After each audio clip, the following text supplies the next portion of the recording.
Japan की संस्कृति का एक महत्वपूर्ण पहलू है मानव धर्म और मानव गौरव। जापान की संस्कृति में कायरता का कोई स्थान नहीं है। जापानीज अपनी संस्कृति के लिए जान देने के लिए भी तैयार रहते हैं। तो दोस्तों, एक कहानी है मासाबुमी होसोनो की। मासाबुमी होसोनो एक जापानी सिविल सर्विस अधिकारी थे और टाइटैनिक में एकमात्र जापानी यात्री थे। जब टाइटैनिक की जहाज डूबी तब इन्होंने इस घटने से अपनी जान को बचाया, लेकिन इन्हें क्या पता था कि ये नया जीवन वरदान नहीं बल्कि एक श्राप बन जाएगा।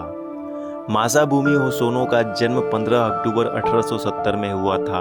अपनी पढ़ाई कंप्लीट करने के बाद 1910 में होसोनो जापान के परिवहन मंत्रालय में नियुक्त हो गए थे और उन्हें न्यू टेक्नोलॉजी को समझने के लिए रूस भेजा गया था ताकि वे रूस के राष्ट्रीय रेलवे सिस्टम को अच्छे से रिसर्च कर सकें। जब उन्हें वहां से जापान लौटना था तो उन्होंने उस समय टाइटैनिक से सफ़र करने की सोची। सरकारी वर्कर होने के बावजूद भी उन्हें उस जहाज़ में बैठने की अनुमति नहीं थी। फिर उन्होंने अपनी गवर्नमेंट आईडी का उपयोग किया, जिससे उन्हें टिकट भी मिली और उन्होंने सेकेंड क्लास में एंट्री भी मिली। दोस्तों, फिर क्या हुआ हम सब जानते हैं। 15 अप्रैल 1912 को जब टाइटैनिक एक आइसबर्ग से टकरा गया और समुद्र की गहराई में चला गया। इस हादसे में तकरीबन 1500 लोग मारे गए थे, लेकिन होसोनो इस हादसे में बच गए। होसोनो उस वक्त अपने कमरे में ही थे। जब शोर सुनाई देना शुरू हुआ तब टाइटैनिक में पूरा पानी भर रहा था। लोग यहाँ वहाँ भाग रहे थे और लाइफ बोट्स में चढ़ने की कोशिश कर रहे थे, लेकिन होसोनो एक फॉरेनर थे, यानी दूसरे देश के थे, तो उन्हें लाइफ बोट में चढ़ने नहीं दिया जा रहा था। लेकिन फिर इनको एक मौका मिल गया। एक लाइफ बोट में एक सीट खाली थी। होसोनो ने पहले तो किसी और को मौका देने को चाह रहे थे कि वहाँ बैठ जाए, लेकिन फिर इनको अपने फैमिली की याद आने लगी। ये समझ गए थे कि इनके पास यही एक मौका है कि ये अपनी जान बचा ले या तो फिर टाइटैनिक के साथ डूब जाए। ये इस लाइफ बोट पर सवार हो गए। लेकिन दोस्तों, ये कहानी यहाँ खत्म नहीं हुई। टाइटैनिक के हादसे में तकरीबन 700 लोग बच गए थे। इन सभी लोगों को इनके मुल्कों में बड़े अच्छे तरीके से वेलकम किया गया, लेकिन होसोनो की ज़िंदगी बर्बाद होकर रह गई। होसोनो को जापानीज मीडिया क्रिटिसाइज करना शुरू कर दिया।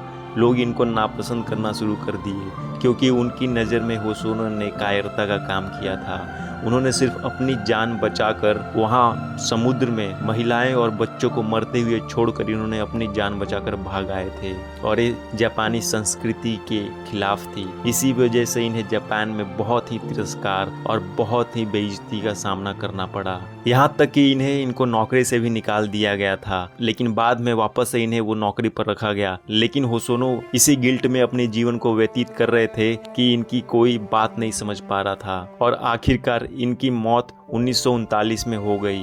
लेकिन ये कहानी यहाँ भी खत्म नहीं हुई।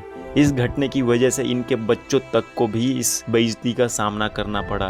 बच्चों के बाद फिर इनके पोते को भी इस बेइज्जती का सामना करना पड़ा। फिर एक मौका मिला। दोस्तों, वक्त गुजरता गया और 1997 में टाइटैनिक फिल्म रिलीज हुई। तभी इनके पोते ने इनकी एक डायरी दुनिया के साथ शेयर की, जिससे पता चला कि होसोनो ने दरअसल उस वक्त कई लोगों की मदद की थी।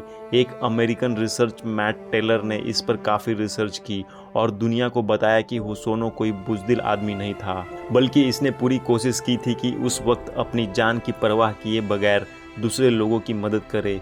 इसके बाद जापान के कई लोगों की राय होसोनो के मुताबिक तब्दील हो गई। ये कहानी काफ़ी अजीब है। एक आदमी जो टाइटैनिक के हादसे से अपनी जान को बचा लिया, लेकिन वे सारी ज़िंदगी इसी गिल्ट में जीते रहे कि वो जिंदा कैसे बच गए। दोस्तों, इस वीडियो में इतना ही। वीडियो अच्छी लगी हो तो लाइक और शेयर ज़रूर कीजिए। अगर चैनल पर नए हैं तो चैनल को सब्सक्राइब करें। धन्यवाद।